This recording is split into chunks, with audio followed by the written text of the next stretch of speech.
Welcome to Rick's Corner. I had something I wanted to share with you that I had written. I think I wrote this probably somewhere in the 90s. And the Colorado Alley Club contacted me. They wanted to know if they could run it again. I had forgotten I'd written this. But it pertains to wrestling. So if you're not a wrestling fan, you probably won't get it, but maybe you will. I didn't realize how funny it was.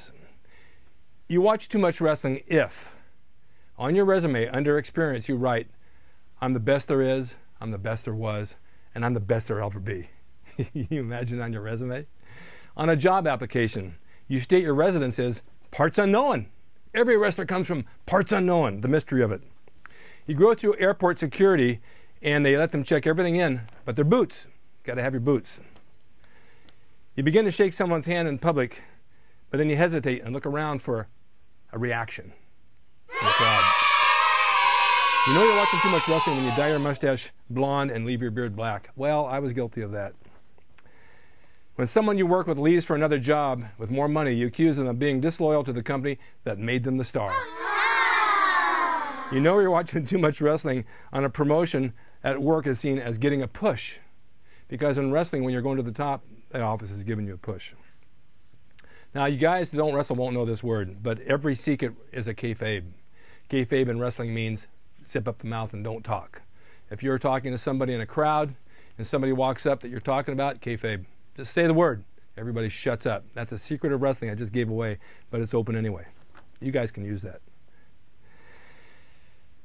You know you've been watching too much wrestling when you're waiting for run-ins during boxing matches. Or you wear a robe and tights to your job at local Wendy's. You imagine going to work at Wendy's in your wrestling outfit? You know you're watching too much wrestling when you think that Elvis being dead is an angle. I've heard people actually say that. Well, not true, he's still alive. You know you're watching too much wrestling when your bathrobe has your name in the back in sequins. You know you're watching too much wrestling when you walk into the church and slap the hands of people in the pews walking down the aisle. You know you're watching too much wrestling when you giggle at someone says they've got a job to do. Being in a job and wrestling in the ring is a jobber.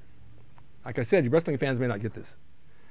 You know you're watching too much wrestling when you call your group of friends a stable. I have a stable of friends. You know you're watching too much wrestling when you get fired from work, but then you show up the next day wearing a mask as a different personality. And you know you're watching too much wrestling when you can only count to 3. Now these I wrote a long time ago, and I don't remember doing it, but they struck me funny to read them after all this time, because wrestling is such a unique business to be in. We who are in it know that. We're like the circus sideshow, and our cast of characters come from every walk in life, from midgets to giants to clowns to you name it. And it's a world of love, and it's a world of fun. And those of you who are not in it, I wish that you were, because it's a one-time, lifetime thing that you carry the rest of your life. You can go everywhere in the world, anywhere you want in the world. And if you run into another wrestler, it's like family. It's just the way it is. I would like to write this again and pertain it to bodybuilding. Now, if any of you guys have any ideas on these things, or you want to send them in to me, I'll write this up and I'll give you credit, because I think it'd be really funny. If you're too involved in bodybuilding, what's the outcome? Just something for you to think about on Rick's Corner, and stay tuned more, and I'll bring you more interviews from the past, the golden era and the silver era and everything else, but I had to get this out here because it was too funny not to. Thanks for watching Rick's Corner.